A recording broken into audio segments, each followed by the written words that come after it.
कृपया अवश्य सुनिए जगत गुरु तत्वदर्शी संत रामपाल जी महाराज के अमृत वचन। तो कहने का भाव है उसका समझ में आ गई, सारे भंडारा करके और मालिक पे आश्रित होकर बैठ गया। अपने आत्मा हमारा इतना दिल कमजोर हो चुका है कि हम वहां तक बुद्धि उठती नहीं, ना दिल डटता कि हम भगवान पर इतना विश्वास कर सके। जैसे कहते हैं कि तुलसी बेरुआ बाग में शीतत भी मुरझावे, राम भरोसे जो रहे वो पर्वत पर लहरावे। बगीचे के अंदर बूटा लगा दिया, पौधा लगा दिया, सिंचाई करते करते खत्म हो जाता है, मुरझा जाता है। राम भरोसे पर्वत के ऊपर कोई संभालने वाला नहीं, कोई सिंचाई करनिया नहीं। कहते राम भरोसे जो रहे पर्वत पर लहरावे।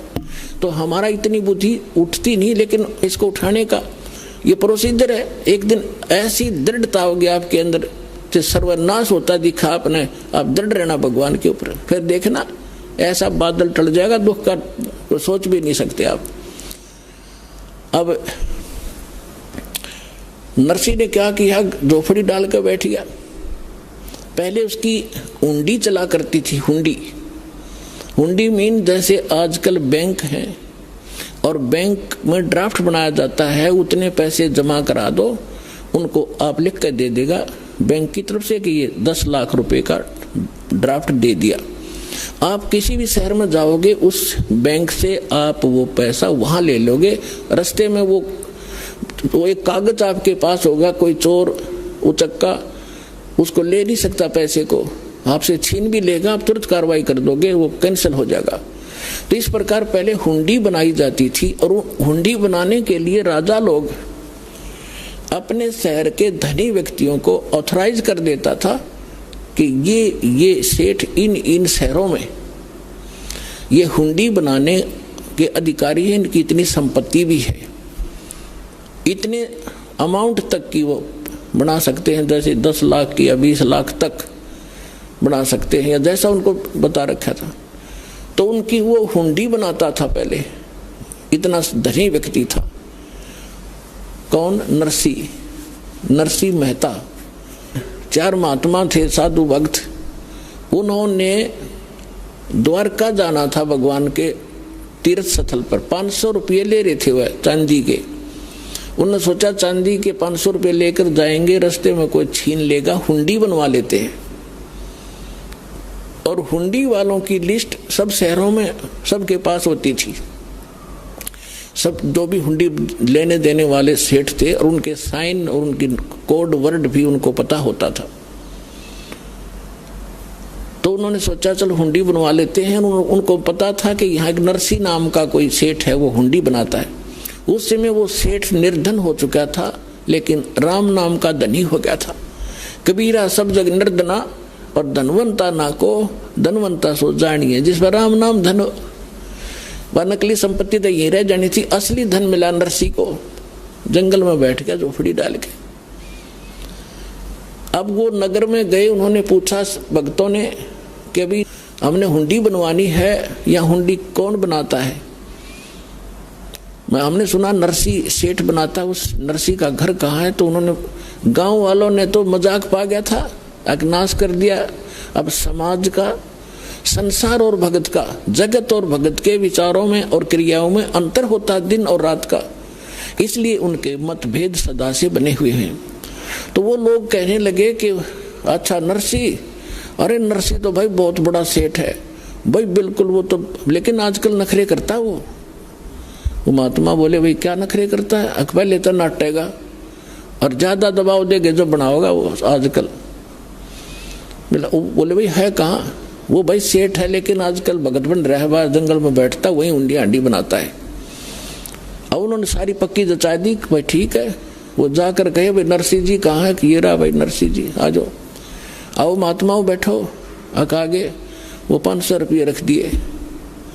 अगले सेठ जी हमारी ड्राफ्ट बना दे।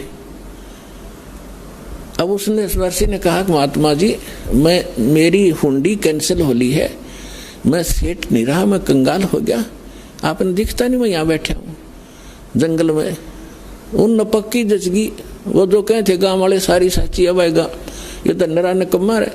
वो लाग गया, कहने उनको संत थे, गुस्सा हो गए कि सचमुच वो साची के थे गांव वाले, तू नखरे करता आजकल और भक्तों के साथ तू मजाक करता है, तुझे पता नहीं भगवान तुझे श्राप दे देगा, न्यों कर देगा।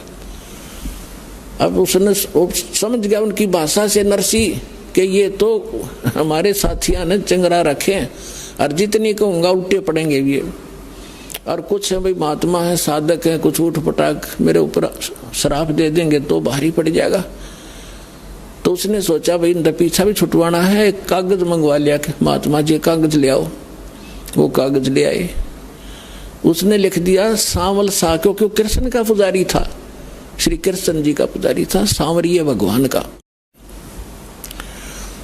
उसने लिख दिया सांवल सेठ, सांवरिया सेठ यानी श्री कृष्ण, और आपके दास के पास आपकी 500 रुपए की धरोहर रखी है और आप इन महात्माओं को 500 रुपए द्वारका में दे दियो।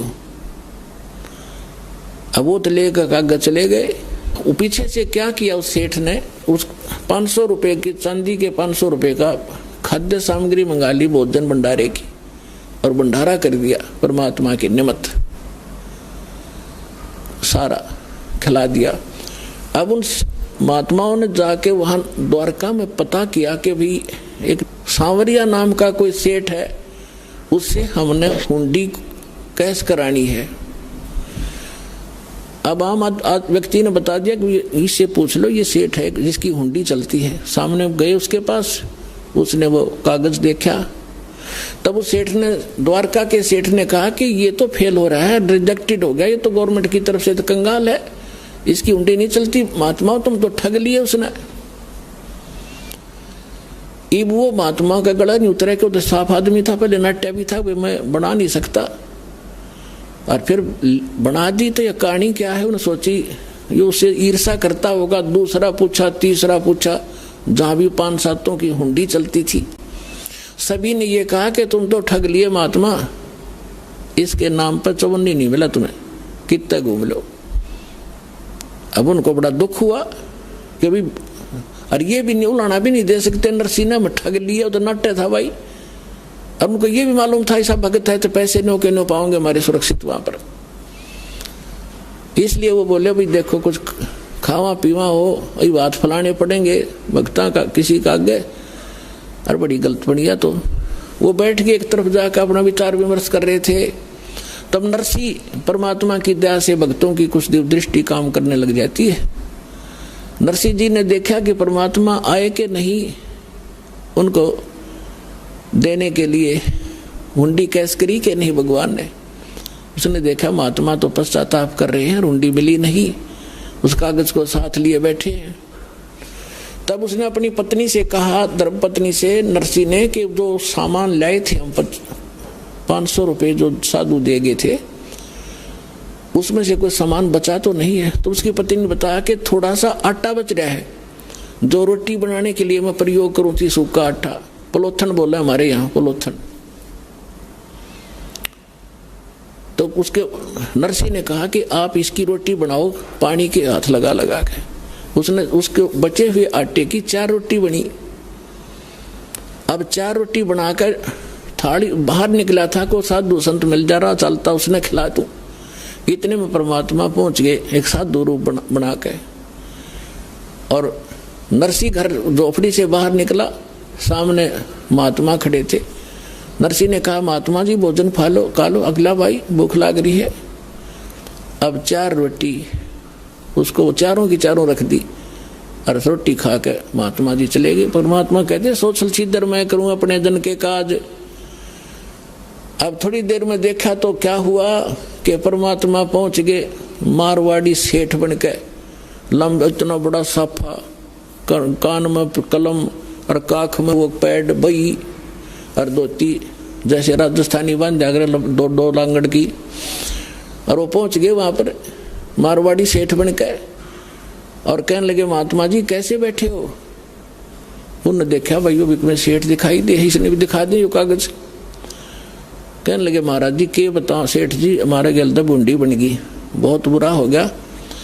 हम ऐसे ऐसे वहां से आए हैं, एक नरसिंह नाम का सेठ था, अब उसने सारी बता दी, वो नाट्य भी था पर हमने जबरदस्ती कर दी, उनको घना तंग कर दिया। उसने यू कागज बना दिया एक सावल नाम के सेठ का नाम पर। यहाँ कोई सेठ है को नहीं, इतना तो हमें यकीन है कि पैसे हमारे सुरक्षित पाएंगे, लेकिन अब हमारा तो काम बिगड़ गया, यह गलती तो हमारी ही है, हमने उसके साथ जबरदस्ती की। और यहाँ पता चला कि सावल नाम का कोई सेठ है नहीं, ये नाम झूठा कैसे लिख दिया। तब वो कहने लगा, रहा भगत झूठ बोला करें कदे। परमात्मा खड़े थे कि भगत कभी झूठ बोलते हैं? महात्मा तुमने ये कैसे कह दिया? मैं हूँ सावल सा सेठ, ना तुम्हारा कागज, आ जाओ मेरी दुकान पे, चलो पैसे दूंगा। अब वो चौराहे पे लाकर खड़ा कर लिया उस बाजार में, द्वारका के मेन बाजार में, चारों महात्मा, और कहा चद्दर बिछाओ यहाँ। वो चौराहे पर चद्दर बिछवाई भगवान ने, वो समर्थ परमात्मा ने। देखो पुण्यात्माओं, अब तो इस तत्व ज्ञान से आपकी आंखें कति रोशनी होगी आपके अंदर। हमारा मोतिया में ज्ञान का हमारा हट गया। गीता अध्याय नंबर 17 के श्लोक नंबर 16 और 17 में 3 पुरुष है, एक सरपुरुष एक अक्षर पुरुष। 16वें श्लोक में उनमें बताया कि दोनों ये भगवान भी और इनके अंतर्गत प्राणी सारे नाशवान है। उत्तम पुरुष है तो अन्य 17वें श्लोक में किया 15वां अध्याय में। उत्तम पुरुष है तो अन्य परमात्मा इति उदाहरत, ये लोक त्रयम अविश्य विवर्ती अवैश्वर है। वो श्रेष्ठ भगवान थे, दोनों से और है, अन्य ही है, उसको परमात्मा कहते हैं। और वही तीनों लोकों में प्रवेश करके सबका धारण पोषण करता है। इन ब्रह्मा विष्णु महेश्वर की जो दिक्कत आती है तो भी वही आकर उनको संभालता है। वो वही परमात्मा है जो पूरे विश्व के प्रत्येक प्राणी को उसका वर्कडन भी देता है और उसकी सुरक्षा भी करता, जो भक्ति करता है। लेकिन वो भगवान क्रेडिट का भूखा नहीं है, वो ये चाहता था कि इस कलयुग तक, इस जब कलयुग 5500 बीतेगा, यहाँ तक इनमें भगवान की आस्था बनी रहे। ये चाहे किताब पत्थर पर माथा टेकते हो और उनका कोई शुभ संस्कार कोई दिक्कत आती है, वहां भी सुख दिया भगवान ने जाके।